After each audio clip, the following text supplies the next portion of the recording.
Oh wait, we started recording already? I thought we were waiting for everyone else. As per Rob's request, because I think he hasn't got the option to do it at this moment. Oh, okay, weird. All right, just give me like a couple minutes. Okay. So yeah, this is going to be the shortest call yet. So everyone's opening statements in 5, 4, 3, 2, 1, go. Wait, I'm joking. what's going on? What's going on? We're just like getting housekeeping, getting things sorted out. Well, I only just came into the house like 2 to 3 minutes ago. So give me a minute, right? Then Yeah, no rush. let me grab something to eat or something first. I'm just trolling. Don't worry. That's all right. Let me Take your time. show you how I make art. Oh. And C art, wherever it is. Yeah, I started using what you call it? Midjourney. The classic Midjourney. Yeah. Can you see my screen? Yeah. Ask me something to make. Anything, just you can give me a prompt. It can be anything. Okay. If you can make, what can I suggest? Batman playing cards with the Joker. Ooh, that's a great one.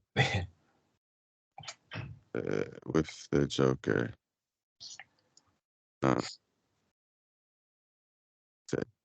forgot with Oh wait, you're doing it through Discord? Yeah, that's how Midjourney works. Oh, I didn't know it was through that. So you have a private chat with the Midjourney bot. You do have the general chat with Midjourney. Sorry. You have the general kind of Midjourney chat, which I don't know which one it is now. But anyway, so I never go in it anymore. But there's different settings and whatnot, and yeah, go through Discord. But oh, cool. Well, they're actually the cards themselves. Awesome. Yeah. So then, interesting. Wow, they're actually quite high res. Yeah, and with Batman and the Joker, it's gonna be really high res since obviously it's very popular. Yeah. I really like the top third one. Yeah, that one's more what I was thinking of, to be fair. Was that there's just Joker with the cards. Yeah. Batman playing cards with the Joker. What is it? I want to change the prompt. Maybe like poker and like card game or something. I always wondered like how you would like each prompt should be, maybe how definitive you have to be for it. I don't know if you need to put like separate the words. Each other. Like C art, you tend to have to be quite. It's more of a classic prompt thing where you have to do it in a specific way to really get exactly what you want. I find Midjourney, for most of the time, tends to be a bit better. That you're not having to be as kind of, I say specific, as kind of like specific to prompt like language. But I don't know. We'll see what comes out. It can always look kind of funky until the final one comes out. Okay, this is interesting. Awesome. Even though Batman's got like Joker's scar and smile. What's going on?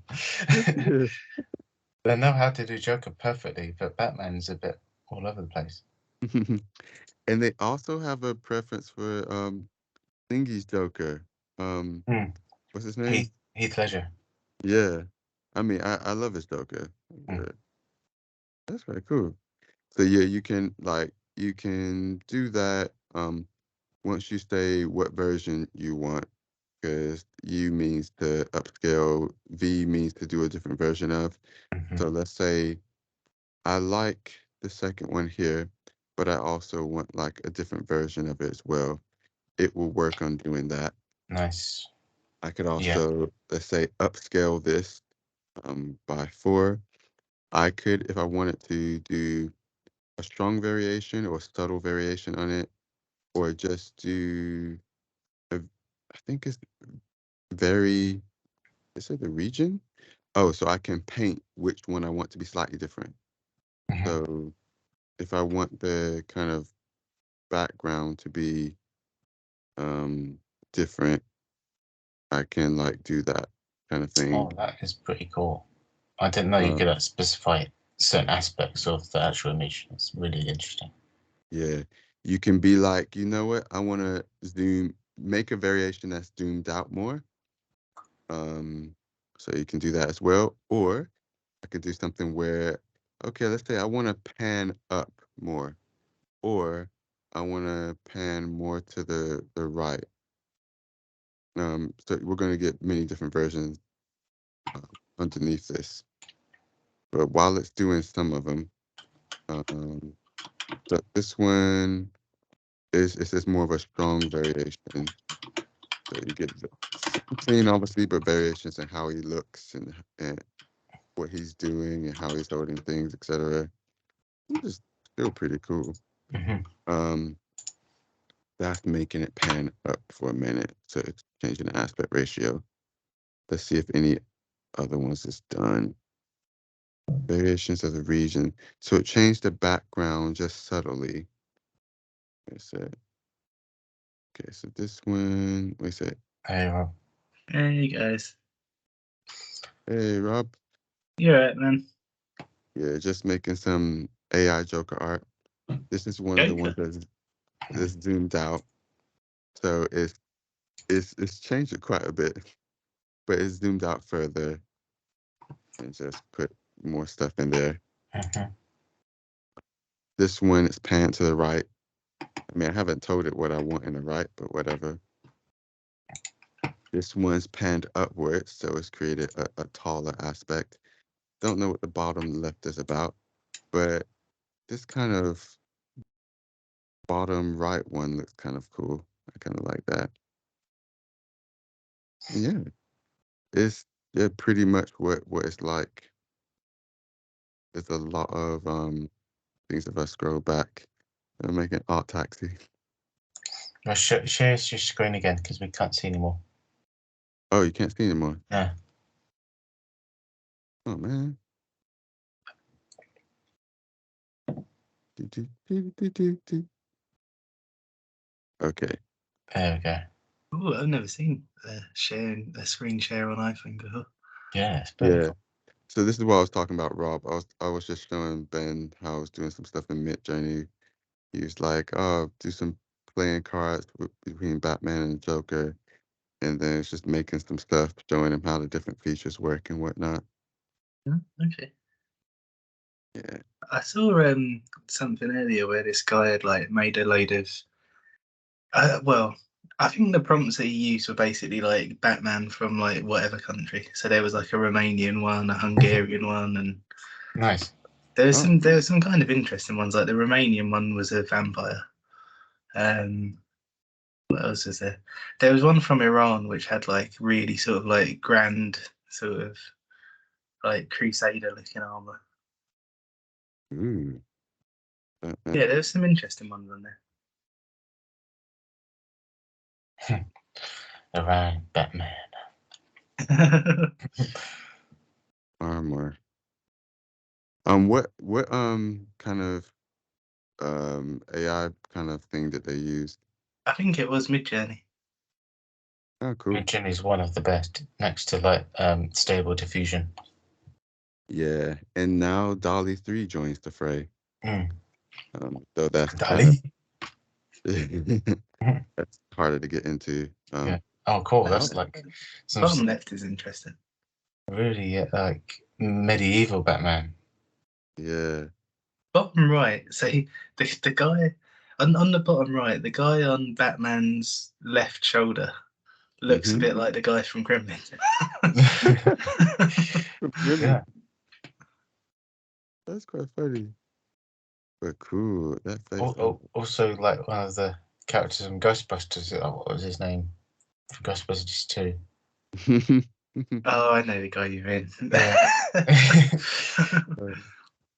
And this They're is cool one. too as well. Just I to think say, that proper like samurai medieval knight Batman. That's amazing. yeah. But yeah, you could do you could do a lot. This kind of thing. It's quite fun. Like, what was I also doing? I have to ask you how to get Midjourney on Discord because it does look. It looks like the most simplistic, but also the most intricate way of doing AI stuff. Because it's all like you don't have to worry about doing like 100 words, figuring out what prompts you want to do. It's very like linear. Exactly.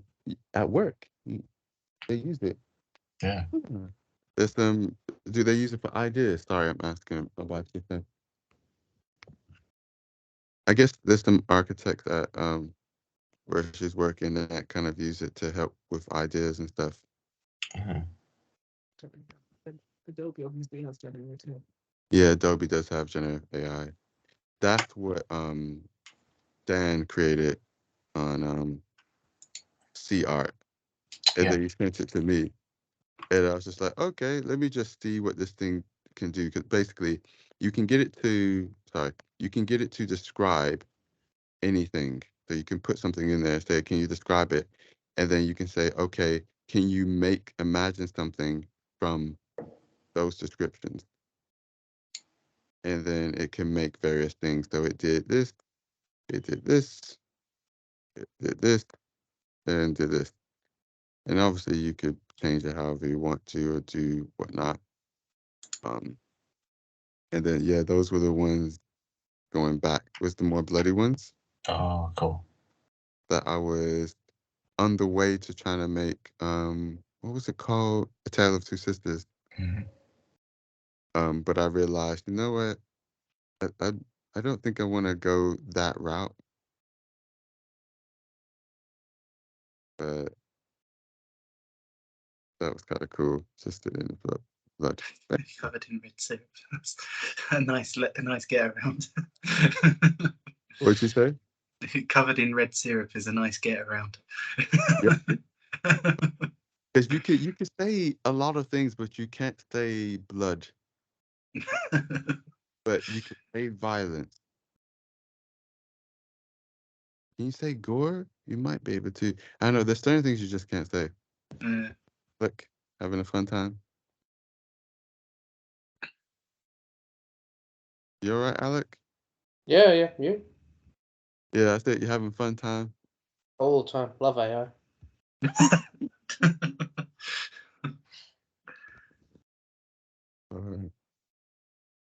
All right, so let's see. Simon is going to be back soon. And then where's Pat? Halfway between an update and a poo. Yeah. So he's on his laptop, restarting it, updating it, and having a good old clear out. Cool. There was a line in Handmaiden that was kind of relevant. It was like, her mouth is shut and her bum is clean. Oh, yeah.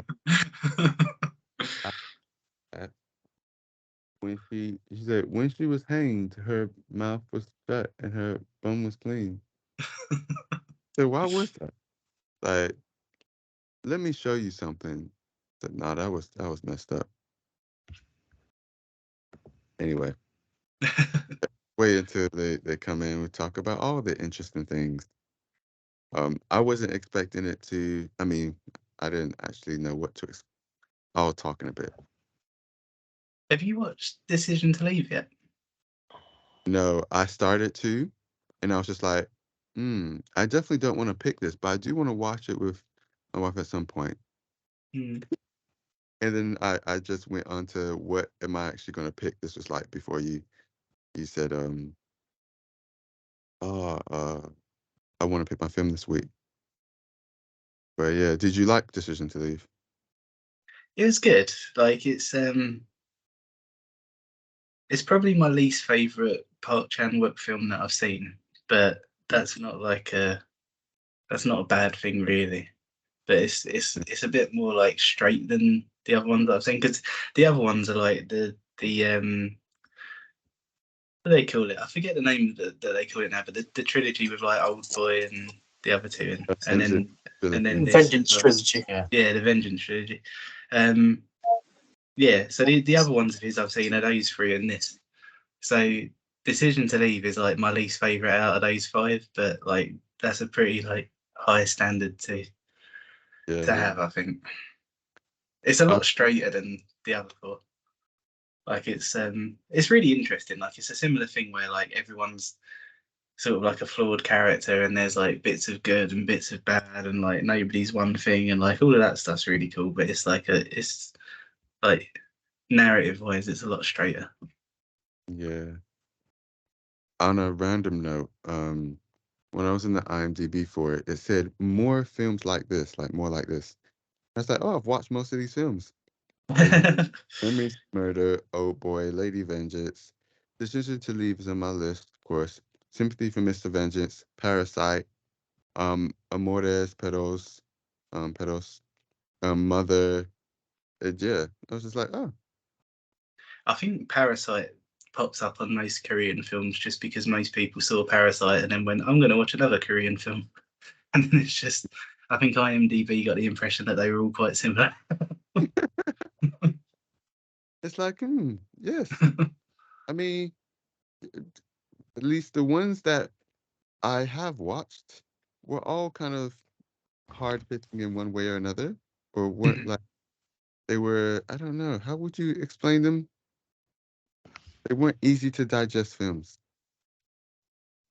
I don't know I mean, to be fair, like the best way to say that.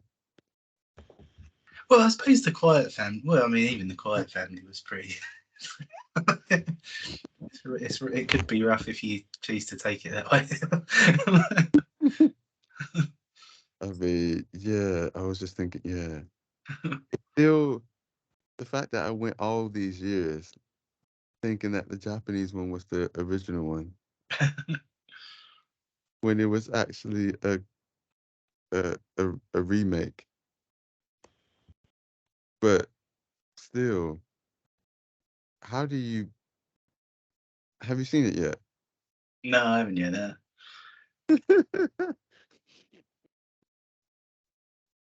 Oh man, yeah. I won't. might make a point of watching it soon, actually, because it's been on my list for a while. And I'll see where I can find it. It's definitely an experience. It's not like experience in the way of, oh, this is horrible. It's more like, was this person on drugs when they made it? That's what it feels like the most of the time.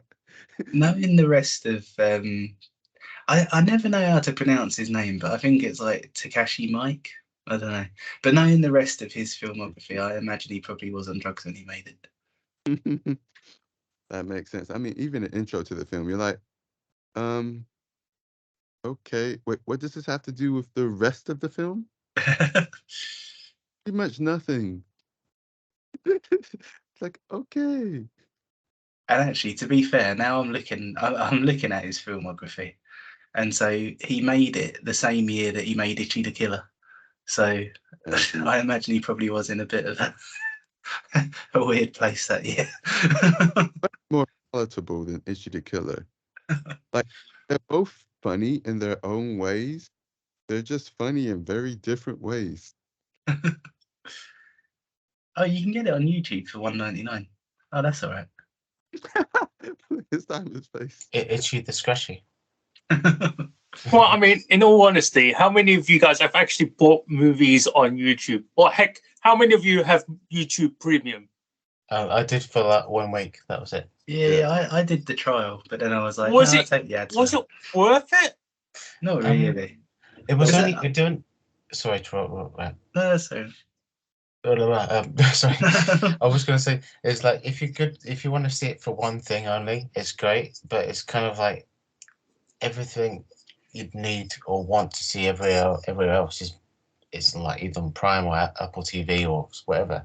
So there's no real need for it. So it's like it's fine, but it's So yeah, because I was about to say, I don't think even for Apple TV, we've bought like a couple of movies, but like for YouTube, I don't think I've even thought of buying a movie on YouTube before. So I was just like, I don't know. It just seems like it's such a weird thing to feel. What I would say is, sorry, Rob, you were saying something. You might want to come in first before. I was just going to say the most useful thing about YouTube Premium for me was that you could close the app on your phone and like still listen to stuff. So like if there was like Apple Yeah, Music that's what- uploads their podcasts to YouTube, so that was a good way of listening to those without having Apple Music. Hey Pat. Yeah. Yeah, man. Okay. Yeah, Hey, that, So, yeah, that I think. oh, Rob, yeah. so, oh. Huh? So we were talking all over ourselves. So. Sorry, what were you saying, Ben? I was just going to say what Rob was basically echoing what Rob said, but like YouTube Premium, the fact that you could actually minimize it like Spotify and it would still run, because there's like so many people I know that would use YouTube just for music, but unless you have Premium, YouTube just for music would just like destroy your brain for all the adverts it has. So you'd have to have Premium for that reason. Otherwise, there's no point having it at all. You know? That reminds me, actually, another good thing about YouTube Premium is that you could walk down the road listening to the NPR Tiny Desks. That was really nice. Oh yeah, the Tiny Desk concert. Yeah. Yeah. You can do that with Apple Podcasts. Oh, Can you? are they Yeah. on there? Have their own, like, they have it on podcast in video and audio form. Oh, So right. if you wanted to do that, knock yourself out, make your own playlist, do what you want. What I would say about YouTube Premium, it's worth it if you use YouTube or you want to use YouTube a certain way, and two, if you have a family or lots of friends. Family. Okay, fair enough. So if you are thinking of getting it, let me know. But point is, basically, like Rob said, you can download things to view offline. So if you spend a lot of your time traveling where you don't have signal, and there's a lot of things on your actually watch list that you want to watch, it's very helpful for that. Obviously, like Rob said, you can close it, listen to the kind of things, the videos when you don't want to see them, but you still want to hear it. You get access to YouTube Music. So just like Spotify, it's not as good as Spotify or Apple Music, but it's all right. It's like because before it was Google Music, obviously before Okay. YouTube Music, and just like Rob was saying, they're moving the podcasts over to there as well. So you can switch if someone has a video podcast, you can switch back and forth between video and audio whenever you want to. Would you say that YouTube is good for podcasts like the Good Brothers Film Club? That's what we're supposed to be doing now. I forgot because it's 11 o'clock and I'm knackered and my brain's kind of fried. So if you guys start talking about the film, I'm gonna fall asleep in my food. So Just while I remember quickly, Ben, did you cancel your BFI player trial? Oh, well, tomorrow. Oh, so basically, when I logged in, it said that there was too many devices registered. Okay. So I unregistered what I think was Pat's TV. But if it wasn't, let me know. Oh, right. I'm sure, I mean, the fact that we've all seen the film is a good sign. I won't worry anymore. So don't worry, Rob. You may. If you disable, it's fine. Did you watch it on a Samsung TV, Pat? I have, yeah. I can't remember what the one downstairs is. If you watched it on a Samsung TV, then I guess the right one. There was one that was logged in today, and I was like, I imagine that's Emmanuel watching it right now. Yeah, just unregister the oldest one.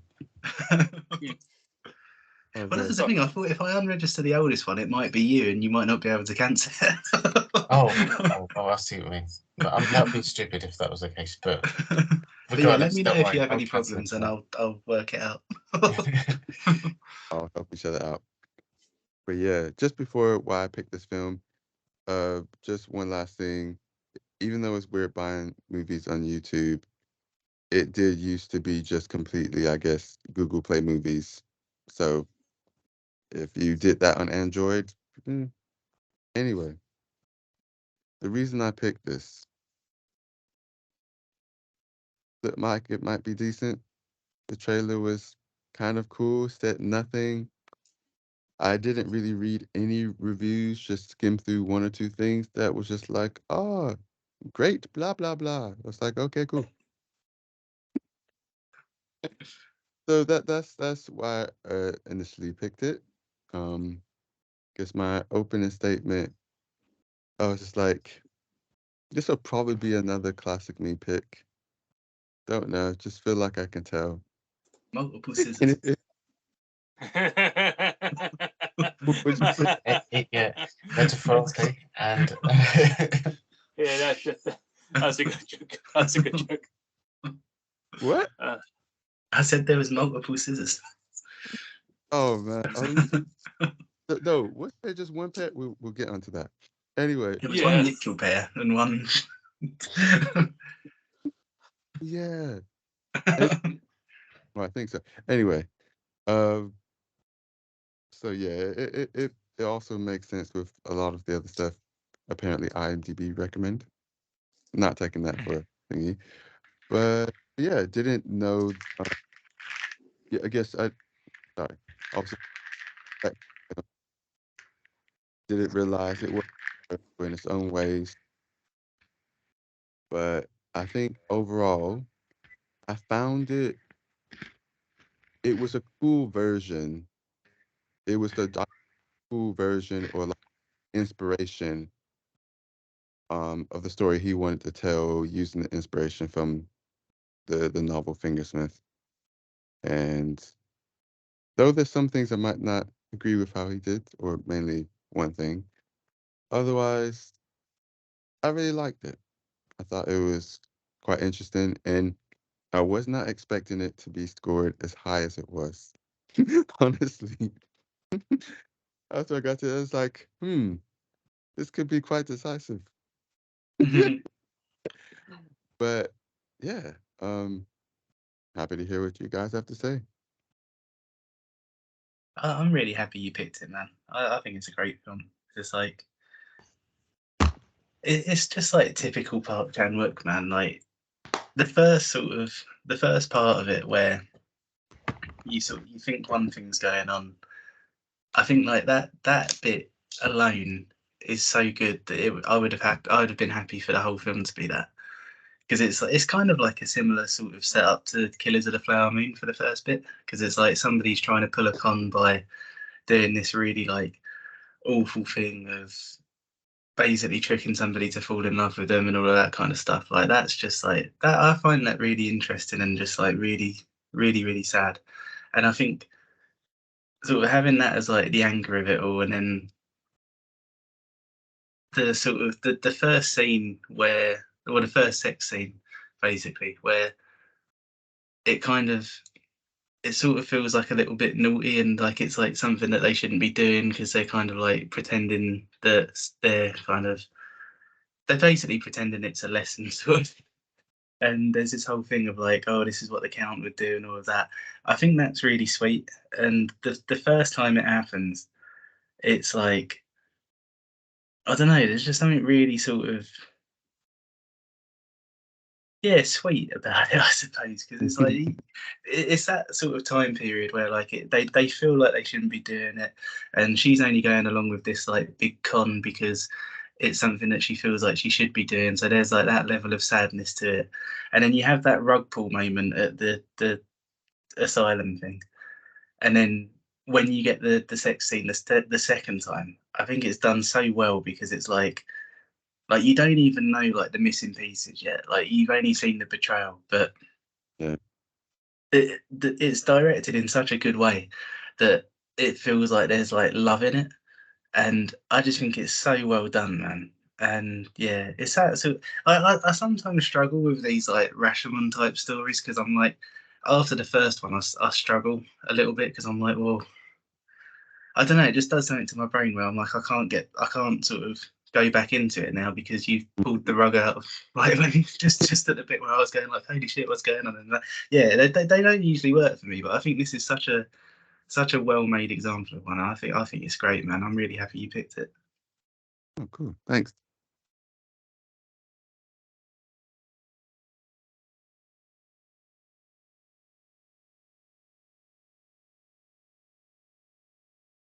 Who wants to go next? I'll go then. I really didn't know what to expect from this film. All I know is when as I was eating and it got to that first few scenes with the lollipops and stuff, it's actually mostly the bath scene. I was like, huh, okay. I put my foot down. Then I was watching it. And then actually got to the sex scene. I was like, I don't know if I should continue eating while watching this. It feels a bit awkward and feels weird. And I was just, okay, I'll come back to this. Because Why did it feel weird? after that happened, it went to watch the part 2 with all the old men just watching her talk about reading the book out loud. I was like, yeah, this feels a bit icky. I'm gonna have to just end it there and just like go have a shower first. It's like ugh. It's just because I just like ugh. I just felt oh no. Because I just sitting there eating, watching her do this stuff, and I was like, oh no, I've become the old men in that particular scenario. And I was like, yeah, I don't want that image in my mind. It's just the movie itself was her getting double crossed was a surprise, but her playing the Uno reverse card of the double cross wasn't, because it's something about they unfortunately set up Chekhov's gun for it with the rope when she had it in the little like gift basket, one in a little like gift box. And I feel like that kind of like spoiled already, because there was the scene when they're escaping. I saw that there was a rope dangling from the tree already. So I was like, why did they have a rope dangling from the tree? Why it didn't make sense until later, where it did make sense, but it was in my mind. So I was like, huh? It's like it was a bit of a like story-wise, I feel like there's something missing. It's explained a bit too late on into the story. But apart from that, everything else is like, it's great. The surprises were, well, surprising. And like, it's supposed to, well, yeah, it was acting as like, oh, wow, really did not expect that. And it was like, yeah, it was everything had like a little backup plan, even right at the end of the story with blue cigarettes. And I was like, yeah, that's kind of smart. Yeah, I kind of like, yeah, it was like, it ended quite like, it wrapped itself up quite neatly in a almost like poetically artistic way. And I was like, yeah, that was an interesting film. I feel like I could definitely watch this again. Lower the volume for certain parts, but like, yeah, just generally speaking, I could watch this film again. It's funny that you found yourself like unwillingly relating to the older guys, because well, no, if you're sitting there eating and just like watching some people, well, you actually do women like do it, and you're like, this feels weird. This feels like a bit. I'm with you, man. I can see how it would happen. But the bit where I was like, the bit where I found myself relating to the uncle was when she was like, yeah, he doesn't let any sunlight in because it fades books. I was like, right on, brother. Okay. I don't know what you mean. Every time I watched this, I went through about 3 ham sandwiches.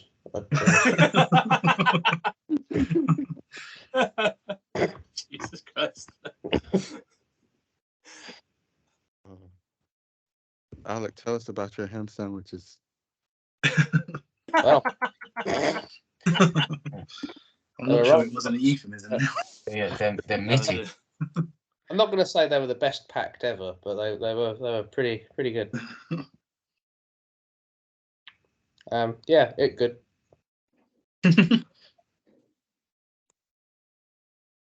That's it. We even made Simon pull his sleeve up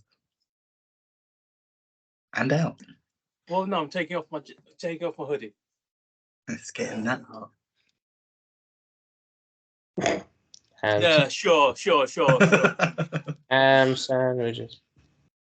Yes.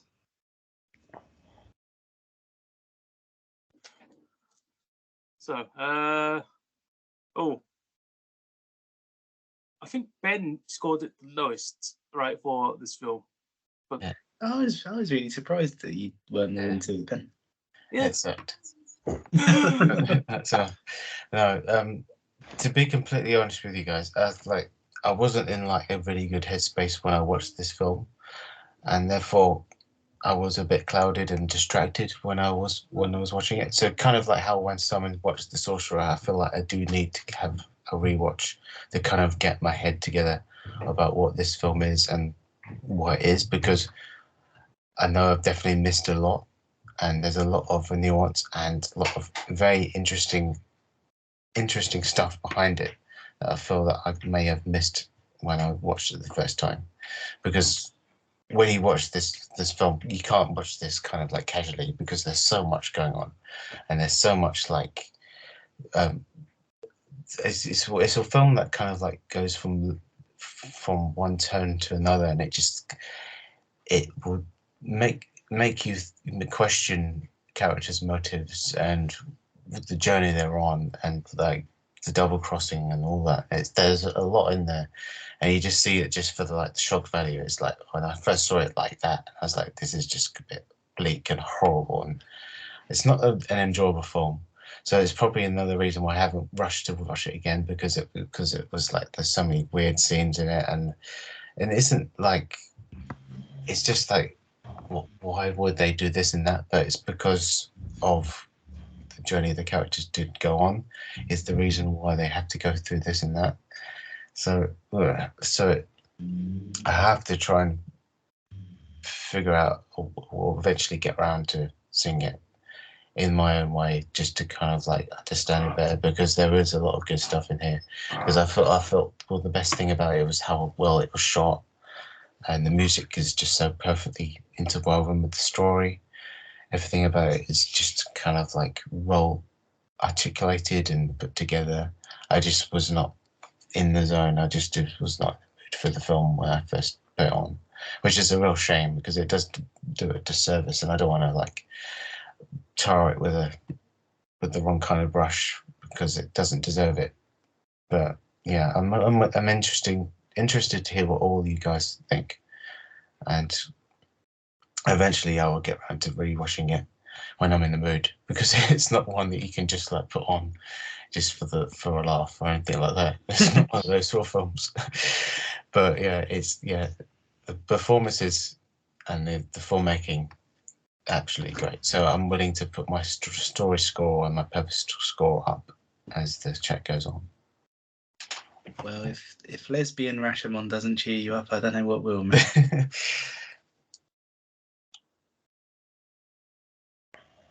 Yeah, like Rob said, it's like one of those things that kind of like you can't really comprehend it. And Rashomon is a good example of that, because even when I first saw that film, I was like, I wasn't sure if I understand it, and it kind of you have to put all your focus on this film, because this film and Rashomon, because they do some intricate stuff with like storytelling. So yeah. I really misheard what Rob said then, and I was about to go, "Who's Les?"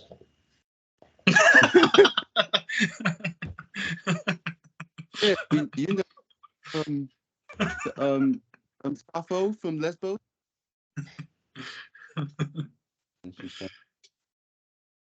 That's probably a deep cut. Sorry, do any of you know what I'm talking about? No. Oh, I don't think you came through. So the sapphic. So when things are described as sapphic or sapphism,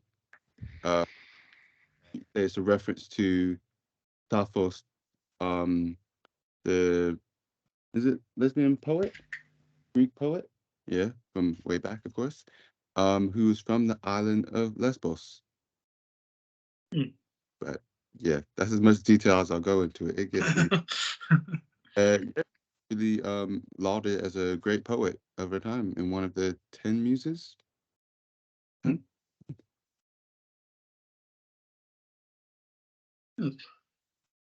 Alec, what did you think of the film? Or what was your opening statement? Oh, I said it good. It good, damn it. It's good, to be fair. Oh, Pat Gunn. Yeah, I was about to say, I think Pat was the last one who didn't answer it. We can get to it when he gets back. In terms of just thinking about, we don't have to do it in order, but I was just thinking about the acting anyway. And actually that's not in order technically of what we got. But anyway, I He's was back. just, oh, you're back. Who keeps muting me? Oh, it's me. You grumpy tonight? No, you just keep eating stuff and then it just cuts Eating loud. stuff? Yeah, you had some like Skittles or I've M&Ms. never eaten a thing in my life. The manual cut out, so I just muted you. Okay. I was about to say, if it was me, I do apologise. I do mute myself before I go to eat. But Pat, what's your opening statement? I mentioned before I watched the film that I'd seen it before, but I couldn't remember too much from it. But it was a pretty darn good film. Probably my second favourite of the directors. Oh, behind Old Boy. Yeah. Bias. No, I do agree, to be fair. No, I mean, like there's a lot to unpack. Obviously, I'm glad I didn't watch it with my mum around. That would have been an awkward watch. I watched it. What was it, Tuesday afternoon? And my brother was in the kitchen working, and I had it on quite loud. So I was like, "This is gonna be." I hope he's not taking any phone calls. It's probably sounded like he was watching porn in the background. But like the characters are really well fleshed out. It was well written. Like it's one of those like foreign language films that are quite easy to follow. There's quite a lot, especially in like Korean and Japanese cinema, where you're trying to keep up with the dialogue at the bottom of the screen and keep an eye on what's actually happening, and you struggle to keep up. But this one I didn't have any problem with. It was a little bit of a slow burn to begin with, but like the whole setup was cleverly done, and you could sort of see where it was going, but at the same time not, if you get what I mean. But yeah, like I had a great time watching it. I got a bit so like in the chat I said, "Oh, what's it with Emmanuel and scissors?" And that was during the sex scene. And then like literally 2 minutes later they pull out a fucking pair of scissors. I was like, "Oh fuck me, not again." But luckily nothing Antichrist level in this one. I was worried that those scissors would be put in use in a less than nice way. It does kind of build to it, to be fair. Yeah, he got very close to it. He got really close. It was only thank God he had his cigarettes with him, or it would have been Antichrist-ish. Like, yeah, I can't remember his last line, but he was just like, "Yeah, I definitely, and I want to keep my cock." No. He says, "Thank God I can die with my cock still intact," or something like that. Yeah. Is what he said, and he was like, "Oh, thank God." Ugh, and he dies. Like, yay! I still died as a dude. I guess is what he's trying to say. Man, that bass. Carry on. I think what you were saying about you not having trouble with keeping up with the subtitles in this one, Pat, that's actually related to one of my favourite things about it, and it's that especially in the first part of the story, there's so many shots that just like linger on, and I think it's so effective, man, because it's like it's always when the two of them are together, and then when the count comes in, it kind of like the edits become a bit quicker. So like when it's just the two of them, like you just have like these really long shots that just like linger on, like just like a little bit longer than you're used to in any other film. Because like usually it'll be like the point of the scene happens, edit, the point of the scene, edit. But in this, it's just like you just kind of like hang out with them for a bit, and everything's nice and like relaxed. Not relaxed, but like you kind of get like you get an impression of how important the time between the two of them is, because everything's lingering on and they're not necessarily doing anything in the scenes, but like it's just that the take is very long, and you can just sort of just like feel the atmosphere of it a bit, and then the count will show up, and then all of a sudden it's just like point edit, point edit. I really like that. I think it's a really subtle thing, but it's really effective. I think it's the thing I was trying to think of favorite scenes, and I was like, I just liked sort of seeing their interaction, to be honest, and like, I think one of the funniest bits. The humor's actually quite good in this, which is surprising, like 'cause it doesn't usually translate. But there was stuff where I can't remember the names. Where the main girl is Suki, where Suki's putting on something, and she's going like, "Oh my god, it's so suffocating!" And she's like, "You think this is suffocating?" And she's like, got a leg on her back, and she's making her wear a corset, and she's going like, "Ah!" She's going like, "I can't fucking breathe," and like that was so funny. I actually really like that bit. And there were so many bits where like I actually kind of went like, "Whoa, hold on a minute," like. And she was like, "Don't ever put my hand on your joke of a cock." And I just went, "Whoa!" Like the humor was pretty good for the most part. The funniest bit for me was a bit that reminded me of Me and You, because I know it sounds weird, but it was a bit where the rich one's about to hang. Well, she tries to hang herself, and the other one catches her. And they have that. It's the little confessional bit that reminds me of us, because it's like, "Yeah, I was gonna fuck you over," and then the other one's like, "Yeah, I was gonna fuck you over, so like we'll call it even." And then she's like, "Oh, that bastard!" And she lets her go. She's like, "Oh no, sorry." That's the fucking funniest scene. That's the whole fucking movie. And she's like, "Oh, that fucking bitch! I miss." He's just like, as you can see, it's just like strangling. That's the humor is really great. That moment actually didn't work for me. Oh, sad. It was so funny. I liked it right up until when she actually goes like, "Ah!" and like, "Let's go." I was like, "Oh, okay, I don't know." Oh. Well, you did it to me with weevils, so suck me. And I must admit, there was like bits that I was finding unintentionally funny, just because they were using like peep show camera angles, and every time they did it, it was just like referencing back to Peep Show in the back of my mind, and I was like, no, I want to take this seriously. Oh man, I haven't seen that, so I didn't realize. I imagine Park Chan-wook's not seen it either, to be fair, so I can't hold it against him. But Oh man, about the a tiny cock kind of thing. Like there were little bits throughout the film that she did the Suki, or the actress Katie, she did improvise, like even from like shaking her hand afterwards, which the director was like, "Oh, nice! I didn't even direct it. That was great. Yeah, just keep doing that." And I was also impressed the fact that it's her film debut.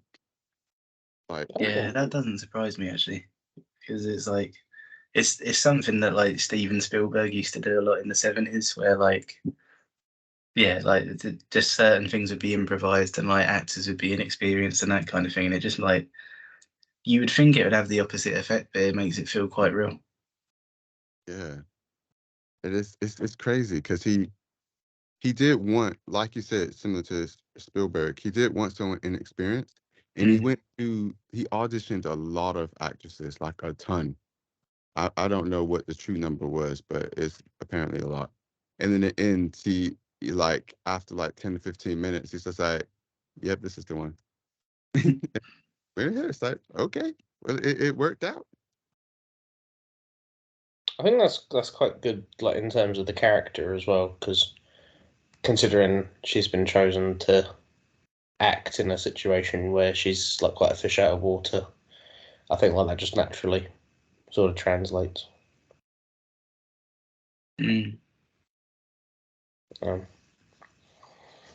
That's true. It does suit the character a lot. I mean, it's just very close, and I think it's like a situation where it's quite easy for someone to sort of like slot in. Sorry, I don't want to be boring, but it's something like Robert Downey Jr. and Iron Man, where something so close to what his actual experience was, and it's someone like redeeming themselves, and so like he's also going through a redemption thing, so it's just naturally easier for him to be like get into that character, and it's a similar thing with this. Like even to add to that, I forgot about this until you just said that.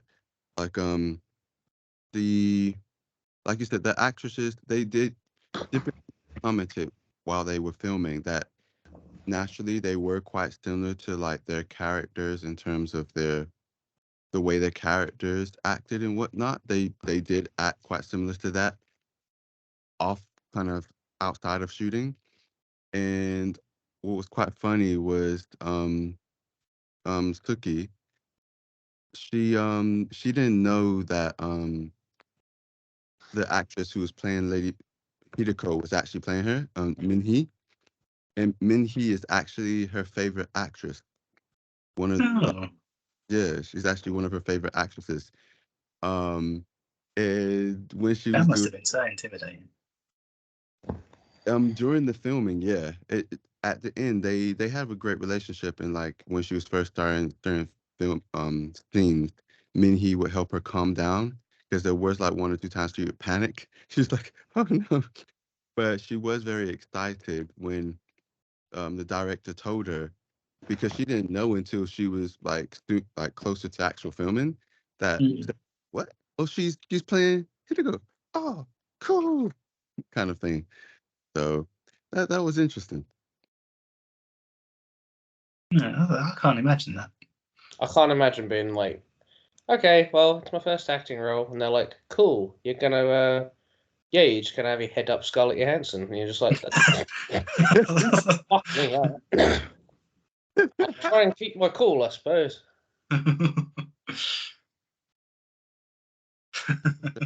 Yeah.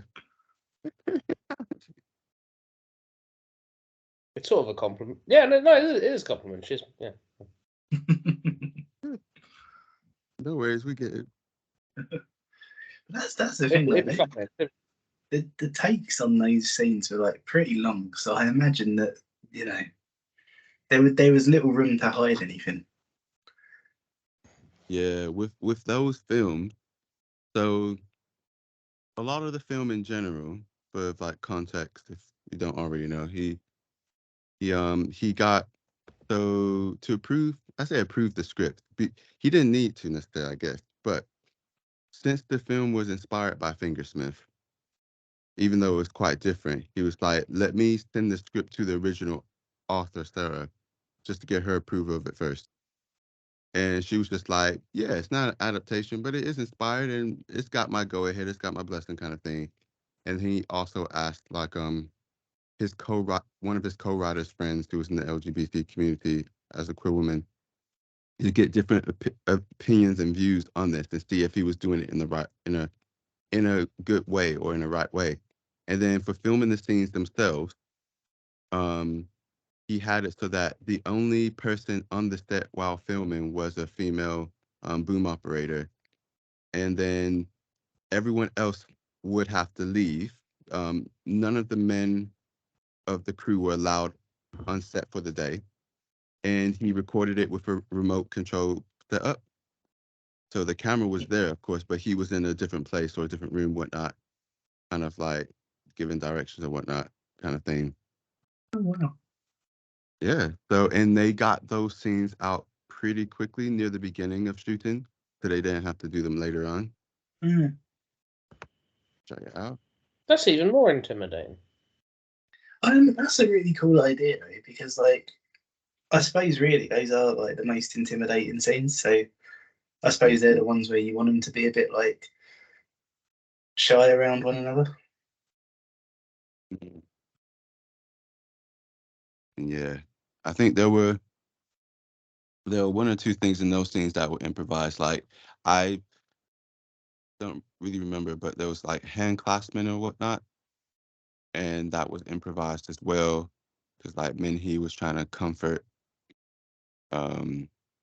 Suki in terms of like, it's okay, like we can do this together, we can finish this kind of thing and whatnot. And they said they both felt very comfortable with each other, and were very like, once they like got to know each other and whatnot, they were apparently one of the easiest things to do compared to some other things. And apparently one of the hardest things actually for Suki was actually the mental asylum scenes, which is quite interesting.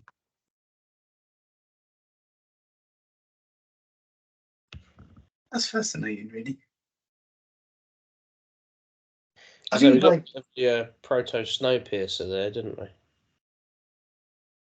Just like, oh, there's a cockroach in your rice mud bowl. And just like, we need to crush them down more and turn it into a jello. But babies taste best. Okay, that's not what I was gonna say. I was gonna say, well, you're not wrong, exactly, Alec. But it's like, yeah. But it's like, okay, that's not how I thought about it. But like, okay, that's babies taste best. Jesus Christ, man, you had to use like one of the worst fucking lines in this fucking movie. I mean, that was just doing the whole film. It God. was depressing, hard to watch. Stop eating Very baby. sad. Might as well. They're just so delicious, babies. Yeah, and then he takes them down to the basement. You know, it's just like, mentioning the basement. Even though the films are inspired by different things, part one reminded me so much of different parts of Parasite.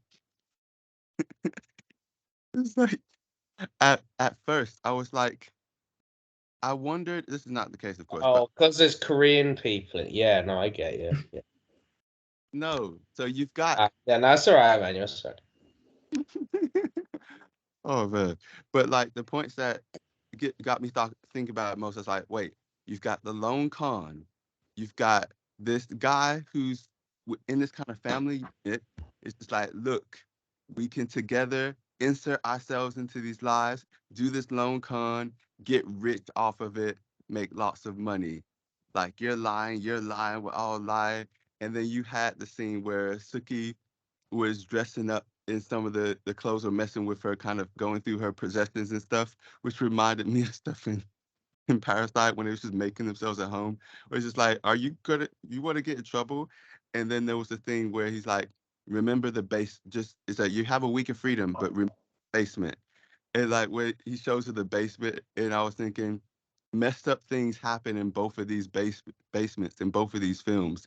They both comment on different social statuses and different like relationships and different things between the characters, and a family inserting someone into another's life in a interesting way.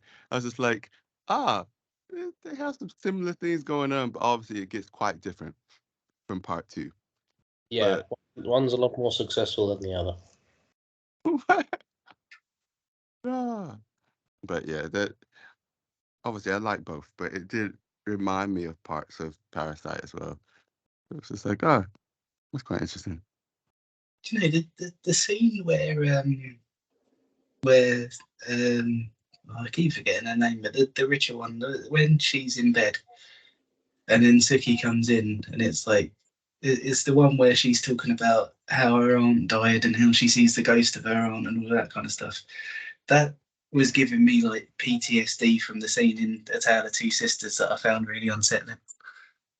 Well, Cool. I mean, I feel like it was built up that way for the beginning of this film because, again, I haven't watched this the first time I watched this film. I thought it was a bit more horror aspects than like just creepy sexual aspects.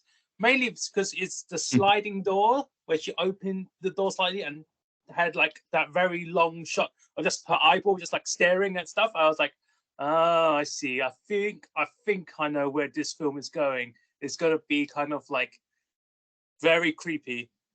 Then afterwards, she hears a knock, she runs away, and goes to the bed, and she's like, she's I can see see the ghost of my mum on the tree. It's like, okay, this is gonna be one of those sort of films. Not what it didn't turn out into be a more like ghost story horror film, but like looking at the images for like just like the poster for the film, I was like, I didn't realize how sexualized it was until I really look at the other posters, because they're all somewhat naked and there's always some sort of like rope between the characters. I was like, right. Which is actually what I thought that rope was at the beginning when she like was going through all her like cupboards and closets and stuff. I saw the rope there. I was like, is it gonna be one of those sort of films? Because it is one of those sort of films. Didn't quite turn out that way, even though it kind of did turn out that way. Especially with, again, part one is like the deceptiveness. Then part two is the ongoing and like development of the story, where it goes into the more, why is it as creepy and like fucked up as it is? Yeah, a lot of things happened to them, and that explains a lot of why it's fucked up and creepy. It's just the title for this one was Asphyxia Wank 2. Oh, sorry, I heard you were fixing to have a wank too. I was like, what? No, I said Asphyxia Wank 2. No, fair enough. Yeah. There was a horror little cue though that kind of set me up for thinking it was one. Is when she looks at the portrait, and there's a bit of a strange sound, and it's like the light hitting the portrait a bit funny. And I was like, oh, what's going on there? Still not sure what was going on there, but I feel she's looking at this. It's like a portrait of like a young girl, and then isn't that just lady? That she's smiling. Isn't that the young lady anyways, or the younger version of the lady as well? Maybe in the red dress. Then after there's like another picture where she's older in the blue dress, is what I want to say. But that might be. You're talking about the one that's like on the stairwell, right? Yeah. Okay. Yeah. Okay, I see what you mean. It had that, because it had that sort of like creepy Victorian era-esque, like gothic. I would like say like gothic horror-esque, like sort of like buildings, and especially with the don't worry, if the lights start flashing on and off, it's just because we're just like running low on power. But it's like it's like a bunch of flashing lights in an old sort of like Victorian household. That's like horror cliche 101. I was like, this is gonna be one of those films. I don't know if I liked part two as much as like part one, because like part one had like the development of the story, and it had like, as Rob says, the rug pulled out of us. But like the part two part was like a bit, how do you say it? It's a bit, is it okay to say it just made me uncomfortable, I guess? And I feel like I just don't like this. It definitely made me uncomfortable. It just made me uncomfortable. It's everything that happens in part two is a statement you could say that just is like horrendous. Like, yeah. The creepy uncle takes the young girl into the basement. Just saying that statement in itself is already bad. I was like, ugh. It's like, there's nothing. A lot of the story happens in part two, but it's just so fucking creepy and weird. And it's just like, it's like, I don't know. I kind of want to watch this, but I don't. I just like have like the icky feeling of when watching it, and it's just like, I think, Emmanuel, to say that this movie, when you didn't watch this before, right? Or did you? No. I don't know how it would have developed, especially when you picked this film, because I just like, when you say this is a typical you film, I was like, I don't know. There's actually quite a bit of violence against the women. I was like, I don't feel like it feels. Yeah, fair enough. Yeah, but it was like it didn't. When you said it was a youth film, I was like, I kind of get it because it is one of the Korean films, Japanese, actually most foreign, East Asian foreign films that you picked. I was like, I get it, but I was like, I didn't get it if it was like the story wise, it didn't get there for me. But I see why. Again, you picked it, and it's like it gets developed quite nice, and I think that's quite good in itself. I think I mean, obviously I can see what you're talking about with part two, but I think one thing that I really liked about it was how they treated the whole lesbian relationship thing, because it's quite like a fine balance for something like this, because where the whole thing is that it's that time period where like it wasn't really something that was like common, and there's that thing where she's only sort of, and well, in the first part you think she's only entertaining the count because you feel that it's something that she feels that she should be doing, and you can see that her heart's actually with Suki and all that kind of stuff. And then in the second part, when you realise what the con is, because like when you have that rug pull moment, like it's just like what the fuck's going on? Because like none of that makes sense anymore. But then in the second part, where that line where he's like, I realised that I couldn't make you fall in love with a man, so I'm just going to offer you a deal instead. Like that moment, I was like, oh, you clever bastard. Like Yeah, I think like the way that they handle it is so good, because like it would have been so easy to fumble that whole thing. It's really interesting as well, like how that affects like a second watch, because like just going into it knowing like I was like, wait, who knows what at this point? And I was like, Suki doesn't actually know anything until there's like a little cut, like and until like the uncle leaves, or she doesn't know anything, and what she's going through is like genuine and in like real time. But like all the interactions with the governess, or whoever the fuck she is, all the interactions with her take on a little bit more of. There's like an extra layer of intent there, and it's just like, oh, this is cool. Like you get a lot more character with that, with understanding. And I think that's neat. definitely. Referring to what you were saying about the poster, Simon, I was looking up different stuff, and I didn't realize that the French poster of the film translated from the Korean title and the but original title. I can't say it properly, but it's something like Agassi or Agashi. Said with a terrible accent, but it means the lady. Which is obviously referring to Hideko, whereas Handmaiden is more, the English title is focusing on Suki. I keep saying it like the American Suki. I know it's not Suki, but anyway. But in French, they say Mademoiselle, so they translate it more directly from the actual Korean original name. But Yeah, but if it's like the Mademoiselle, isn't that just like the lady in waiting then? actually, that's That, the point. yeah. Mademoiselle is what you could actually call a madam, like a madam of stature or an older lady, like in French. But you might be able to use it like that as well, lady in waiting.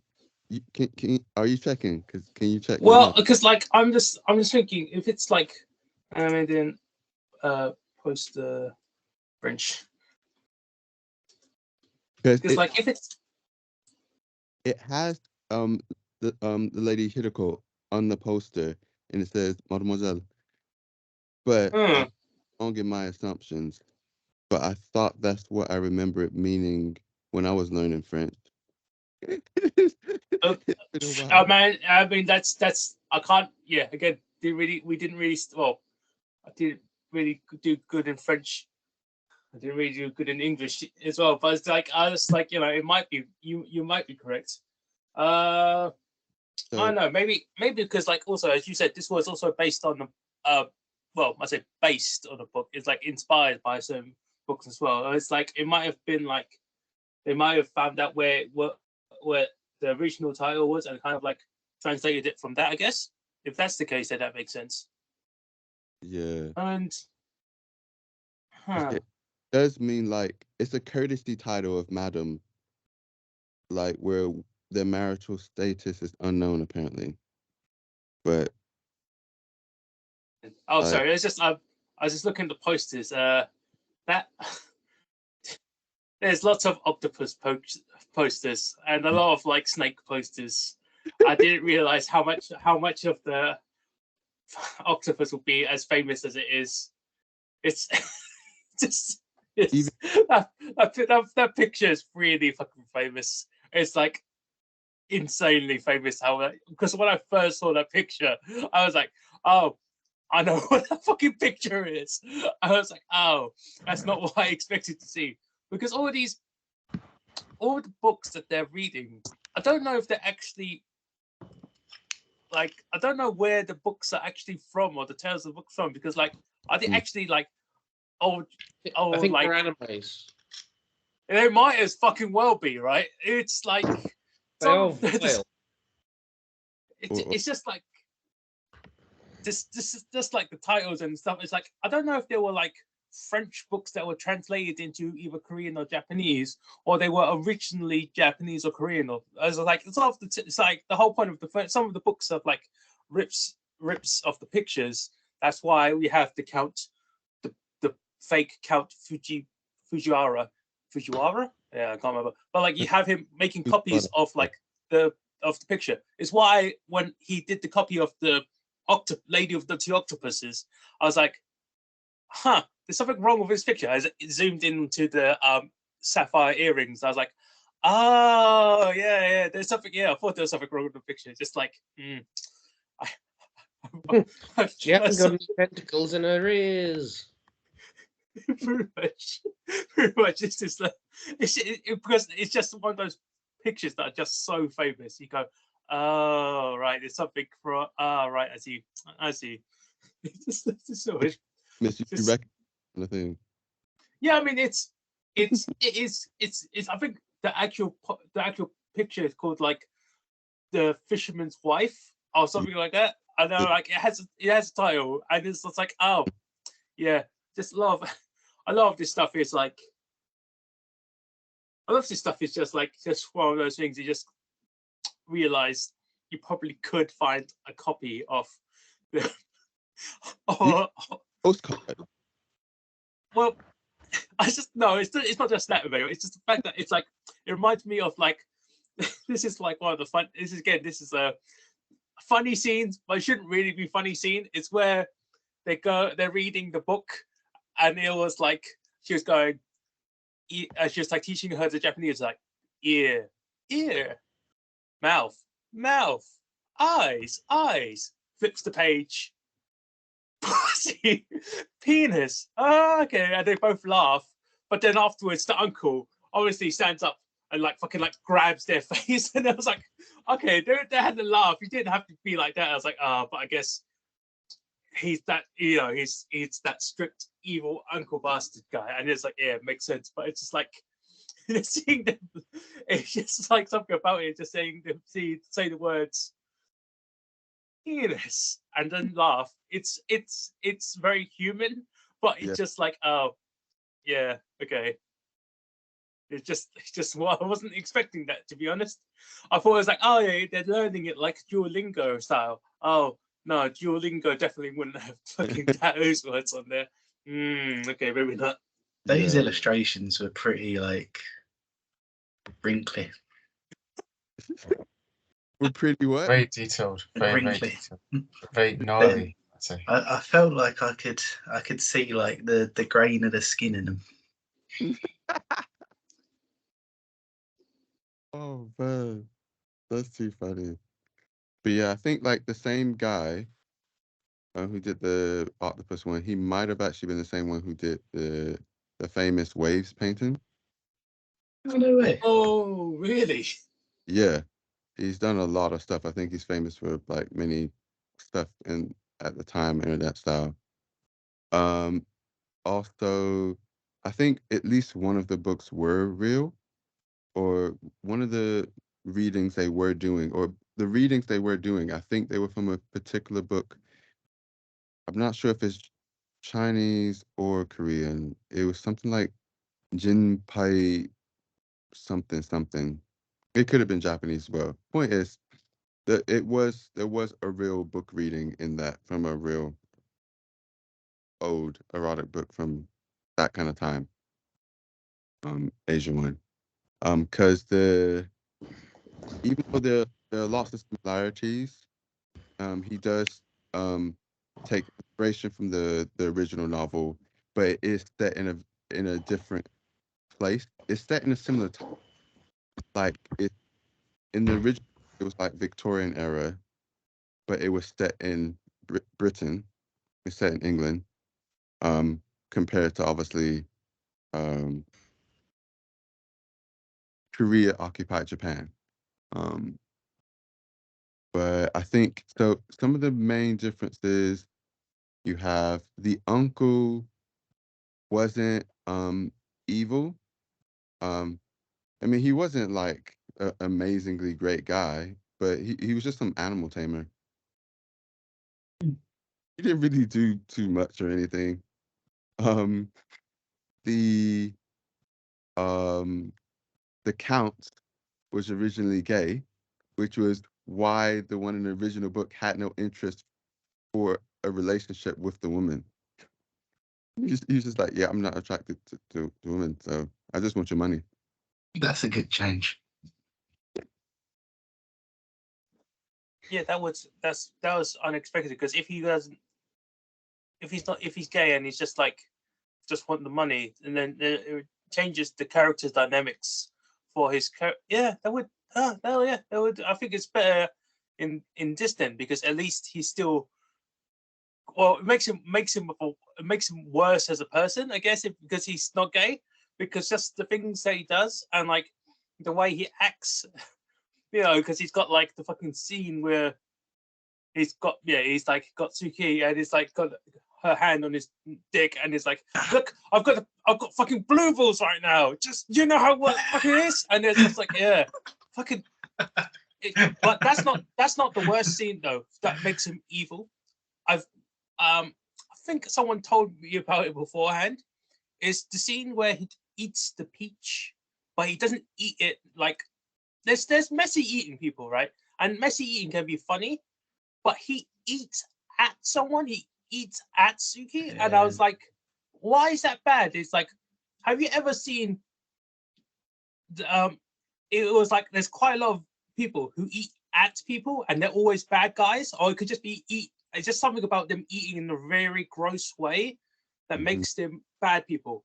And they gave the example of, the scene in Lord of the Rings where there's like he's got Oh, the I know king, what and you can say. yeah, and he's eating The cherry tomatoes. tomato. Yeah, and it's something about the way he eats makes him a bad guy. Yeah, it's something about it, and it's something that's like, oh yeah, I just because of the way he gets the peach and goes, oh, Yeah, and it's like all the juices it's like, vile. oh Christ, oh yeah, you're definitely speed, like man. the worst person. It's like, yeah, I think I can't remember what other examples. I know there are other examples of movies. I just can't remember the top of my head. But the first one that he gave me as an example was the Lord of the Rings scene. I was like, oh, something. It just makes the count. They made the count worse than he already was, and I think that's a good thing, because obviously he's the con scumbag guy, and it's like, yeah, makes perfect sense. Yeah. So yeah, that's good. Yeah, I remember when I first saw it, that scene, I was like, this guy is a psychopath, because if he wasn't a psychopath, he would be worried about hitting the stone in that peach.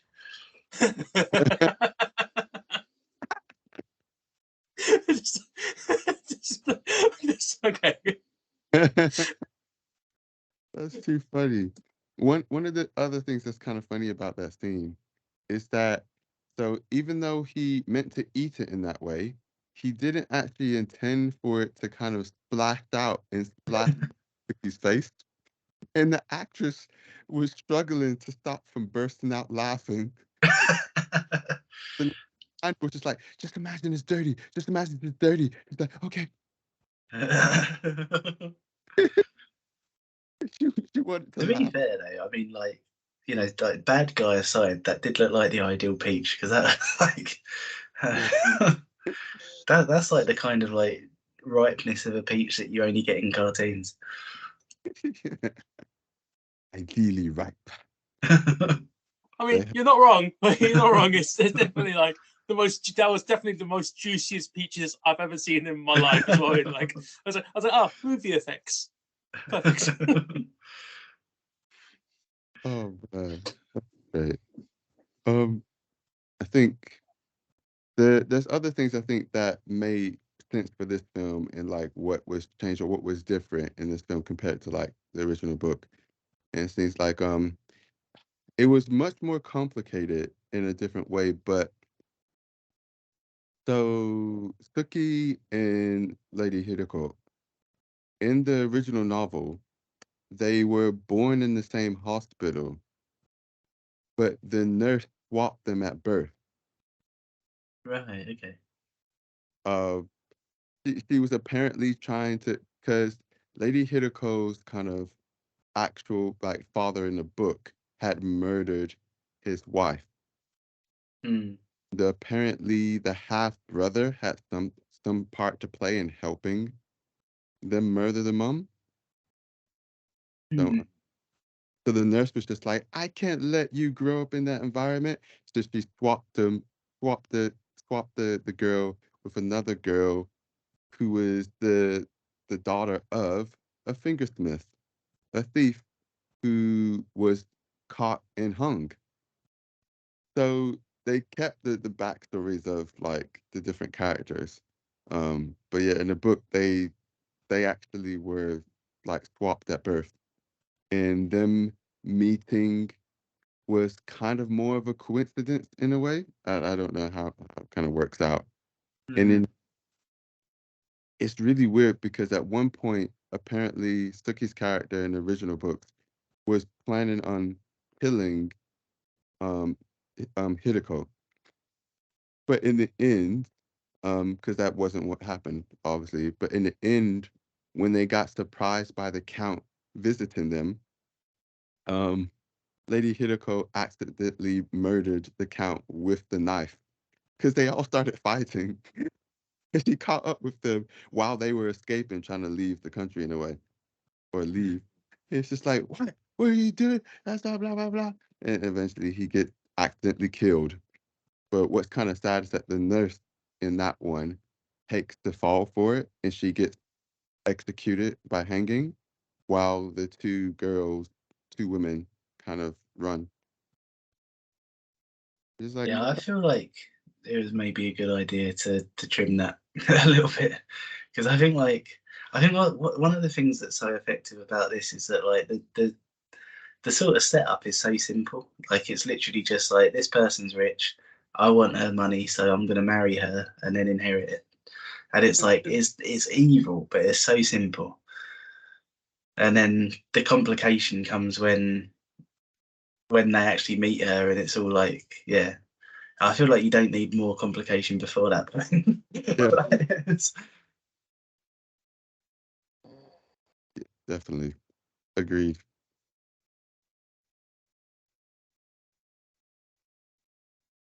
Right. Oh yeah.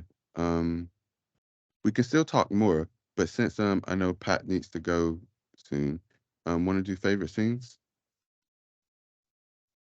I probably have a couple, but I can hang around for about half an hour, 45 minutes. I'll blimey, it's already midnight. Yeah. I think one of them, just because of like what I was saying earlier, one of them is the second sex scene, because it's got like it. I just think it's directed so well. Honestly, I mean, I'm trying to say it with a straight face, but Rob wants to say, is this the scene he knocked one out to? like genuinely though, because I think at that point in the film, right? So you've had the first one, and the first one is like it feels like something that they shouldn't be doing, and they're both under the pretense that they're doing something else, and that's really interesting. But then by the time you see the second one, all that you know is that the betrayal's happened, so you don't know like what's actually happened yet, and you haven't got the context of them sort of like, well, you haven't got the context of Suki knowing what's happened and all of that kind of stuff. And without all of that, I think that scene is so well done because it's partly the direction, it's also partly Suki's acting. It feels like there's love to it, and that's a really difficult thing to do. And I think it's done so well, especially knowing that you've had the betrayal and all of that kind of stuff. To have that sort of like that feeling of love coming from it, I think that's brilliant. I mean, I absolutely understand what you're trying to say. Unfortunately, because I watched it like on the other day when my brain was a bit more clearer and I was like being funny, when they gripped hands, I went, fuck, isn't that the scene from fucking Predator with fucking like Arnold Schwarzenegger? I was like, the guy goes, Dylan, you son of a bitch. Dylan. And I was like, that's another credit to it in my mind, because you thought Predator and I thought Peep Show. because essentially it was like, That's double Suki, great. you son of a bitch. And it was just like, I was like, I'm raising my storage. I started cracking up because of that. And Peep Show. and it was supposed to be very romantic and stuff. But I just started fucking laughing. Because I was laughing, I was like, oh man, whatever happens after this film, I'm gonna see that scene and be like, just thinking about that scene, it's just cracking me up right now. I know it's childish, but it's just like,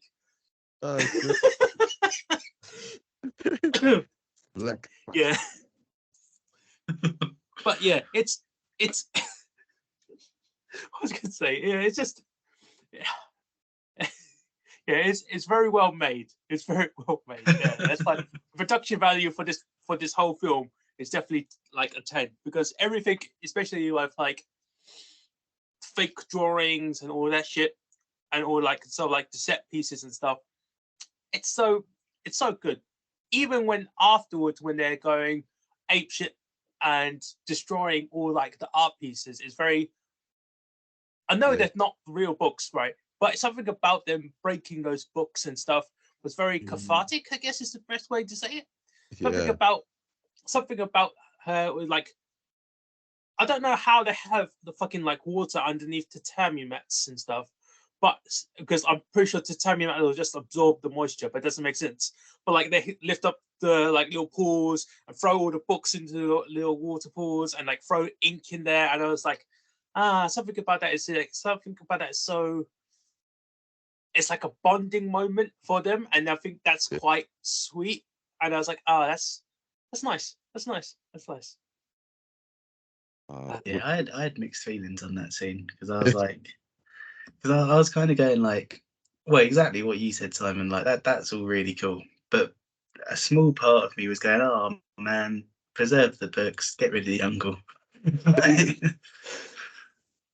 Yeah, but those weren't original books anyway. Those were like the fake ones that were made by the Count. Well, actually, no. The original one. Some of them were definitely fake, because, as I said, the picture with like the sapphire earrings, that particular book was definitely a fake version of that. But some of them were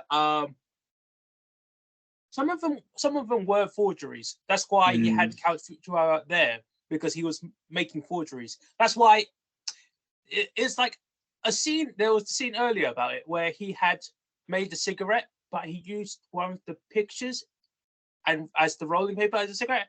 Something about that, just you obviously don't care about these things because you're making forgeries, and it's just like, oh, right, because he has no actual love. All of that to him is just fake, and it's like, oh, the whole thing about you is just fake, and it's just like, oh, yeah, absolutely. That's really cool characterization as well, because well, what I was thinking at the time is like, if you think about everything that he's put into this, even though it's a forgery and it's a fake and whatever, like there's still artistry in it. Like it's still something that he's like, it's a craft that he's had to learn, and like he's had to put a lot into it to do it. But he cares as much as he cares about a cigarette. And I think like it's such a cool way to characterize like what his priorities in life are. Yeah, I remember when I saw that scene, I was just like, on one side, I was just like, yeah, the uncle's a dick, he deserves it. But the other on the other side, it made me feel like, oh, it- it's something about seeing like books and scrolls being ripped up and damaged. I'm just like, what the fuck? They weren't real. They weren't real. It's fine. Like, it's like, yeah, I know, but it's still a kind of like, it's not that I even really care too much about those particular books. It's just like seeing someone just go at some books. I'm just like, oh, I like books. I mean, yeah, I like books as well, but it's something weirdly cathartic about them destroying the books that were like Yeah. poisoning her mind. Well, I wouldn't say poisoning her. They're like it's like I mean, like essentially, it's like them. It's like if we destroy the book like that, it's like if we destroyed the pages of 50 Shades of Grey or something. I don't know. It's like essentially that's it. That's what it is. If we ripped up the pages of 50 Shades of Grey, would I feel bad? No. Not really. Not really. It's just like it's just like sorry, it deserves it. That book. Oh my goodness. Anyway, sorry, I have nothing good to say about those books. No, the one thing I have good to say about it is actually no, I have nothing good to say about it. Never mind. okay. That was such a long pause. I could, but then, I can't find anything. Never mind. Just before it carried on, what was I know Alex asleep. What was he holding? A marrow. I think it was like it was a marrow, wasn't it? Yeah, he found a marrow that looks like a bean gun. Oh. Yeah, Ooh. it's like for him it's like a blaster, but it's like PG sensitive because obviously we can't show guns on YouTube or anything really. So there's always the thing where no, it's not a gun, it's a ray gun, or it's a marrow. Yeah. Yeah, that's a very particular way. I'm not going to get into it of showing guns on YouTube. Yeah, but that's like censorship stuff. It's the same thing with when you were doing your AIR and you had to go red syrup. Yeah, that's it. Yeah. I said with Dolly, I would say like covered in grape juice to get some of the stuff. It achieves some good results sometimes, fountain of grape juice and all sorts of other stuff. Anyway. Oh, Rob, what is on that shelf actually? Is it mostly films? Yeah, I can show you actually. So it is. So this is my Blu-ray shelf. So it's basically all the way down to the floor, if I can angle it right. So that's my Blu-rays. And then at the top, there's at the top of the shelf is books that I couldn't fit on my bookshelf. Oh, interesting. Yeah. And then the bookshelf is down here. Oh man, I need to clean my room. Fuck. Yeah, that's terrific. Actually, every time I see when you've got your house development pictures, Rob, and I go, shit, I need to clean my room, like properly clean and sort out my room. Like I've got too much shit on the floor. Yeah. This whole week, I've basically been painting and drawing, and it's just like I can't wait for it to be done, man. Yeah. That's it. Yeah. I mean, yeah, but it's at least and now it's like your own little place and your own little things, and now you can set up a trap door thing where you just pull the lever and the gate closes. That's the dream, man. Yes, that's true. But I feel like, but in all seriousness, there's actually quite a few metaphors for when they're in the cathartic destroying phase, because it's something about them destroying a snake, an old snake person, and I was like, oh, I feel like that's a very good metaphor for that, because it's like, oh, you're breaking out of the thing and destroying where it was. You destroyed the old snake, and I think it's because it's the same director as all of its other sort of films. He's got the lines of boundaries. So it's like when they're jumping over the garden wall, they're leaving the boundaries of what that place is. And I was thinking, oh, that's nice. That's the writing that's, as you guys always say, that's shown, not told. It's actually shown them leaving the boundaries. I think that was a great. Those particular scenes are great, and I was like, that's so nice. It wraps it. It gives it so much better context. It's definitely the better part of part 2. Yeah, I 100% agree with you, man. That scene is brilliant. And I remember the first time that I saw it, the bit where she smashes the snake's head off. I remember being like, holy fuck, that snake wasn't real. Like, the scene where she runs in and then they point the snake out and she's like, oh shit, and then she backs off. Because she acts that so convincingly, I didn't even really look at the snake. I was like, yeah, that's a real snake. I thought it was real in the first shot too. And it's only in the second shot you think, oh, wait, it's just what is it, made of like marble or steel? I think it's a ceramic. Yeah, it's ceramic. And yet the first shot I was convinced. She smashes it actually, yeah. Wow. But yeah, It's just like the way that she acts towards it. But yeah, I didn't even look at it. I was just like, yeah, it must be real. Well, I mean, but when you first saw that scene with the snake, is when you first saw the scene with like the uncle and his black tongue. I was thinking why his tongue was black, because he was painting. I thought he was one of those really crazy psycho people that were like drinking the ink or something. I was like, ugh, something about this. It's like super gross. I was like, oh no, he's just painting, and he's like, I was like, enjoying. I was like, ugh, that's still quite fucking gross. But it's like, it's a bit more understandable in the grossness, but no, it's still gross. Yeah, because edible ink, I guess. I don't think so, Manuel. I think that shit's the ink that's got the charcoal and carcinogens in it. I think it's like that's the stuff that's gonna make him go crazy, which he already kind of was anyway. But it's like, ugh. Gross.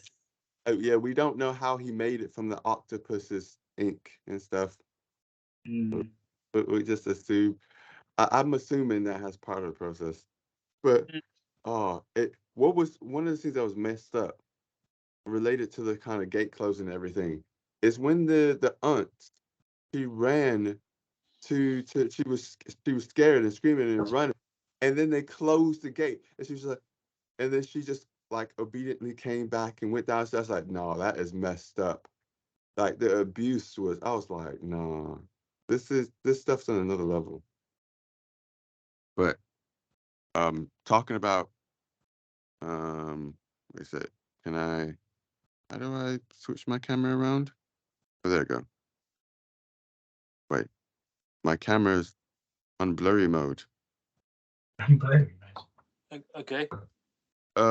Wait, enable background blur.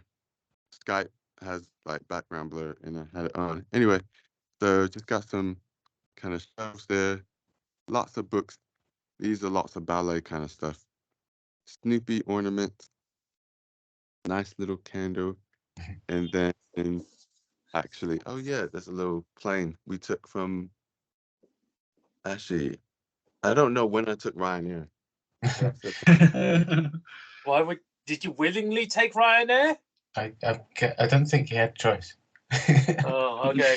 I'll say Ryanair is not the best sometimes. Oh, what's that?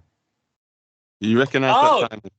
Yeah, I see. I couldn't see it because of like the image on my laptop. I was like, all right, yeah, I know what it is. Yeah, that's nice. That's nice. Yeah, that's where other books live and whatnot. So, yeah, I got actually Harry Potter and the Cursed Child is That's because my sister. I still don't want to read it. Yeah, It's. I mean, I read it. It's not. It's not worth. It's not worth it. It's no, not just worth see the play. Don't read the book. No, it's not. No, the whole story is not worth it. Oh no, the story is, but the play is a visual triumph. If nothing Okay. else. All right, I'll let you have that. I was about to say the story is not. It's not interesting. Rob's It's turned his not back to interesting this. at all. Yeah, Rob's like, Oh, no. let's not What's talk that? about that during this Anyway. chat. Because we could really go we into it. can't talk but- about Harry Potter while Simon's got such an inclusive shirt on. Yeah, this shirt was like, yeah. I just needed a bunch of bells on it, and it would have been perfect.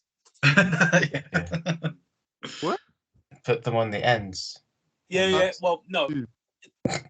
Well, no, it's just like the belt. That's why my well, I don't know if it'll pop up, but it's like my name is Jingle Her Bells because it's because Pat was talking about how he lost Wham-Pocalypse, and it just made me think about it. I was informed that it doesn't actually start till the 1st of December, so I'm still in the game. Yeah, but but because you said it, and it just made me think about Christmas stuff. And oh, jingle bells, jingle bells. Oh, yeah, jingle her bells. Yeah. They were really jingling bells during the end of that movie. Hey, Pat, does that mean that your shop has already started playing Christmas songs? Well, the Heart Radio has. Oh man, that's fucking disgusting. Oh, it's Disgusting. I'm not even- half tempted to go into central London and just throw rocks at the Heart Building. it's just, Where is it's the just a Heart little Building? bit. It is Leicester like Square. so early, Global right? Yeah, How it's is it's it? CGF Fridays. Global Radio one. Yeah. Oh, it's the Global Radio building. Yeah. Oh shit. Yeah, do it. Man. It's too early. It's like it's not even past Black Friday yet, right? And it's just like why? Just why, people? Yeah, I was in, what's this, a week ago? About a week ago. Anyway, it was in Westfield, Shepherd's Bush. And yeah, they started playing Christmas music. I was just like, wait, is that Christmas music? It's like, yeah. It's like, well, okay, we're here Their now. excuse is it's past Halloween, they can play it now. Yeah, No, okay. they're treating it For- similar to, like selling Christmas decorations. Like sell them from like the start of November, so we can play Christmas music from the start of November. It's like, It's something about it with like the lights and stuff for the decorations. I'm like, okay, sure, you set that up because it takes time, and that's like fair enough, right? It happens, but like with the music, it's like yeah, you don't need to play it yet. It's like you can give it a couple, you can give it a week, give it another week, it'll be fine. If you give it another week, then you start playing it up. Like yeah, sure, why not? Yeah, I didn't know mean. that'd work. Oh, man. That was a bit mean. I didn't know it'd work. I was like, Oh, he's he's not gonna here. be. Oh, did you kick out? He's gonna be pissed. Well, we He just hates me fun. enough today anyway, so it's fine. Oh, that's mean. Don't be like that. But earlier. That's what you get for muting me, bitch. No, I mean he's asleep, isn't he? I didn't know that I could actually do I it. I think everyone started late today because everyone was just really busy. It's been busy for everyone, and I've had fucking now. I've got to finish eating, then I still got to do lots of paperwork. I ain't gonna go sleep until like 3 today. Well, No. it happens. Once you have to do essentially my paperwork are this paperwork. These are all receipts. File receipts. Fun. That reminds me of everything, everywhere, all at once. I'm sorry, man. Well, because I'm Asian. No, goodness. Okay, but sorry. Back to this film. What else was I going to say? There's. Oh Christ! Well, I a lot of my notes for it. Right. Okay. Oh. So their development as a relationship with Sukui and Lady Himiko Himiko was interesting because like when you first saw them and like how they interacted with each other, I thought it was going to be a thing where she just treated her like her own little play doll thing, like a dress up toy, like a thing, because like because she was doing it, and I was like, because it was the scene where we saw the back of their heads. I'm like, huh, it kind of looked similar from behind, anyways. Weird. I didn't think. I mean, I noticed it. I didn't think about it until realizing much later the reason why. But it's like she was just dressing her up and playing like as a toy, because it's the scene that afterwards where she's asking, "But what happens if I love someone else?" No. You should definitely stick with the count. And she slaps him. And afterwards, like a toy, she throws her back into the cupboard and closes the cupboard. I was like, oh, she's just like upset with her toys essentially. And I was like, oh, it's a kind of like a gross way to think about it. Obviously, there's context why she was like upset, but it's like at first when you first watch it, it's like, oh, she's just treating her like a human doll. I was like, ugh. And with the context of what this film is, it was like, I don't know what's gonna happen to Suki. I was like, imagining the worst fucking things. Oh, It didn't go down that route, thankfully. But it's just like, yeah, that's a scary few hours there. Whew. I did really like that line actually, where she says like a woman is a maid's doll or something like that. Does she actually say that line? Something like that. I can't remember what it is word for word, but that's the gist of it. Yeah, it was just the funny scene with like you think this is suffocating. Then when it gets more into like, oh, when you dress up, you're like a lady too, which is very.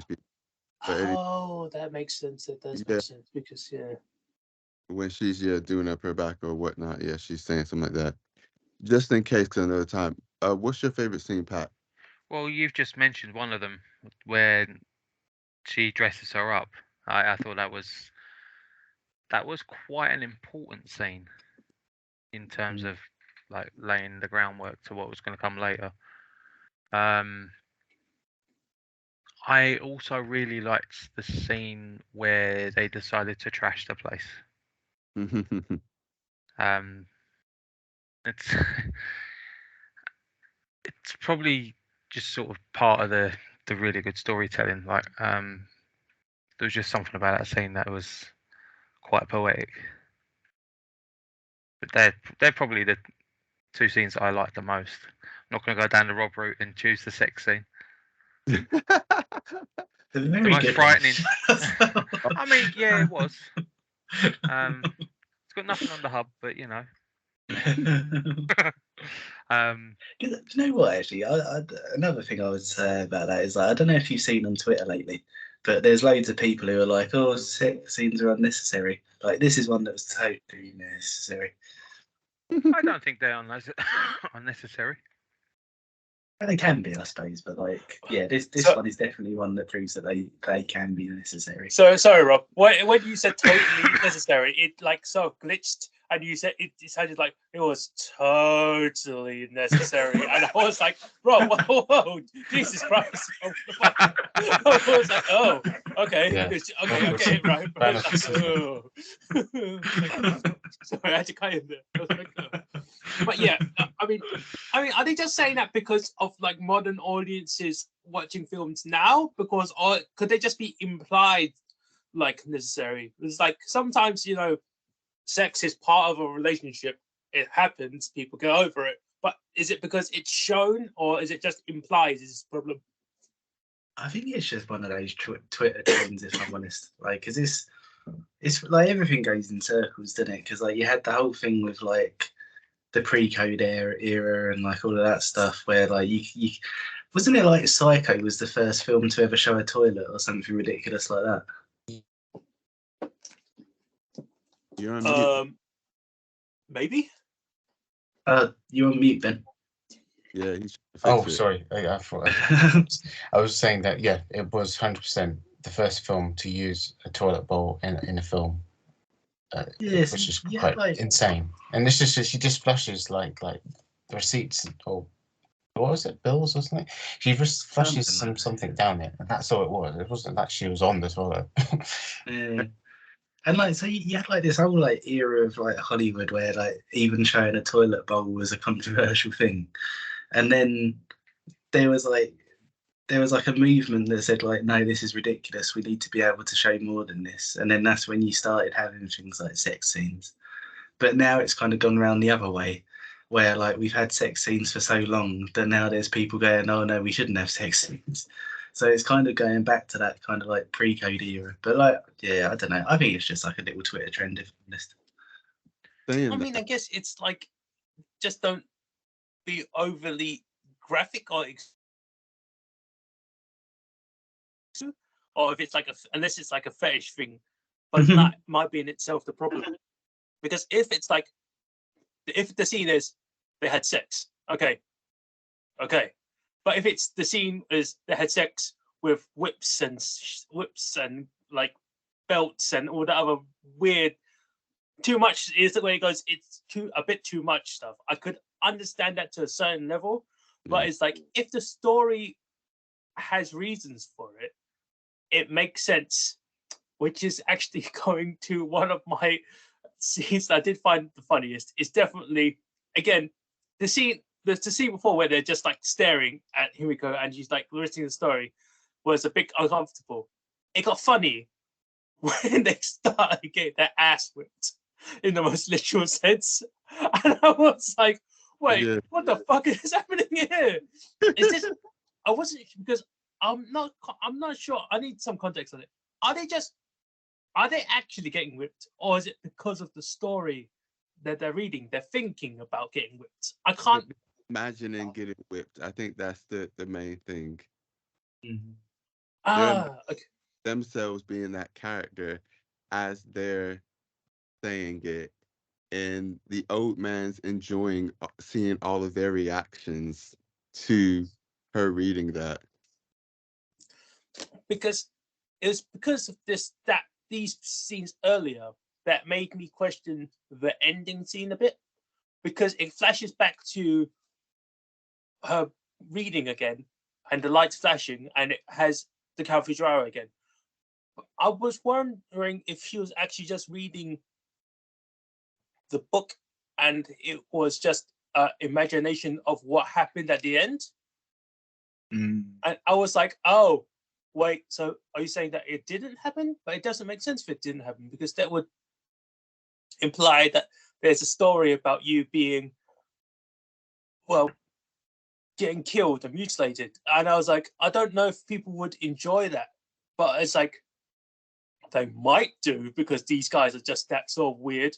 But it's like, so at the ending, I was a bit worried that it was just her reading the story of what's happening. And I was like, oh,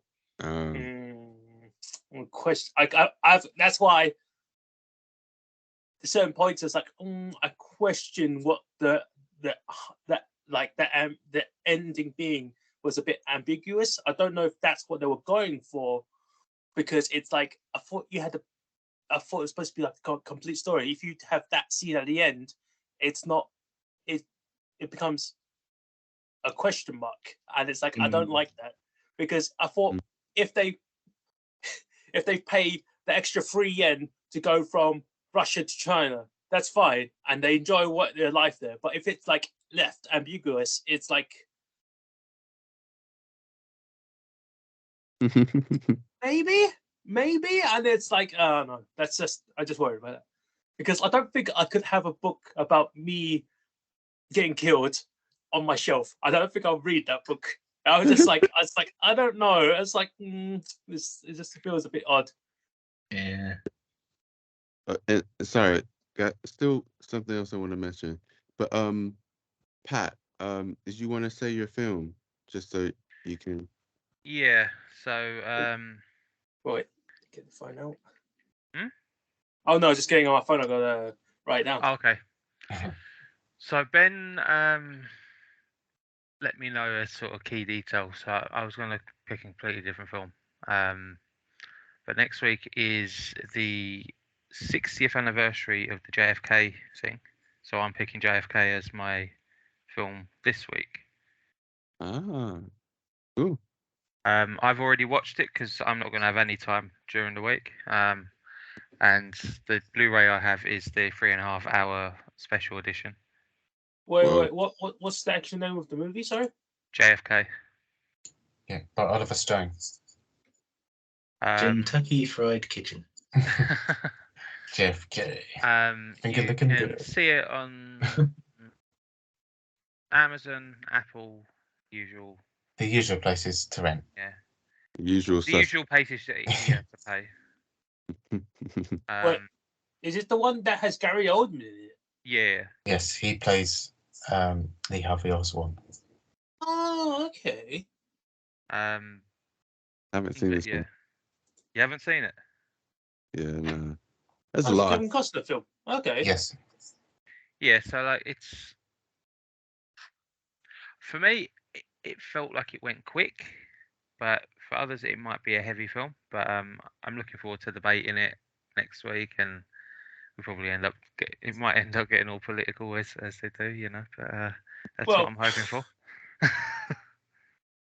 The debate I'm looking forward to is what's the difference between an assassination and a murder?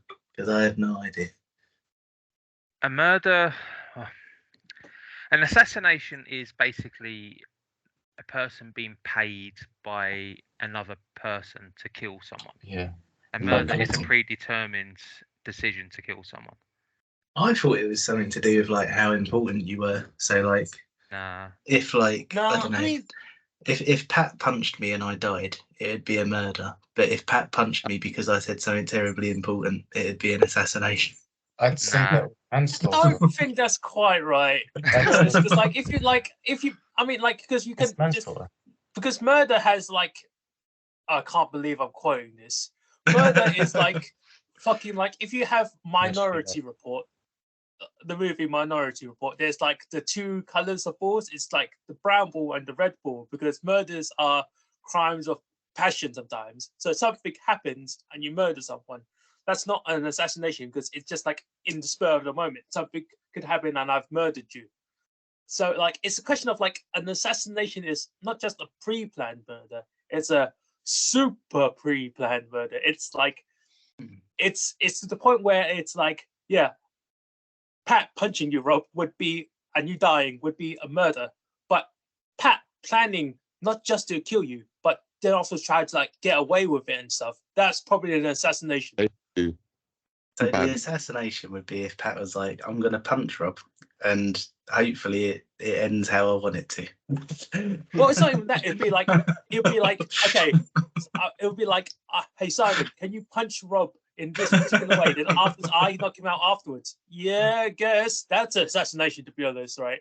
That's like a pre-planned murder, essentially. So that's like the brown ball, the red but ball. this So is something we can delve into next week. Yeah. It's just, this is part of what I wanted to debate next week anyway. But I hope you guys enjoy it. But like,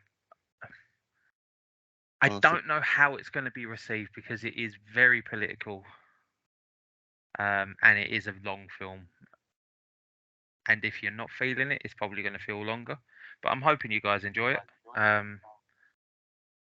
I have high hopes, man, and I'm happy that we finally got an Oliver Stone film in Film Club. They might be coming thick and fast now. Because what else are you thinking of picking? Well, I've got Platoon. Oh yeah. And there was another one in there as well. Hold on, before I go, I'll get the list up. Nice.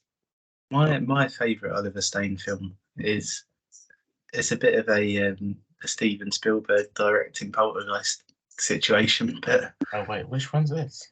Scarface. yeah, I suppose. Oh. Well, he didn't direct it. He didn't write. Brian De Palma allegedly directed it, but really it was Oliver Stone. So yeah, you've got Natural Born Killers. Natural Born Killers is a great film as well. Born on the 4th of July.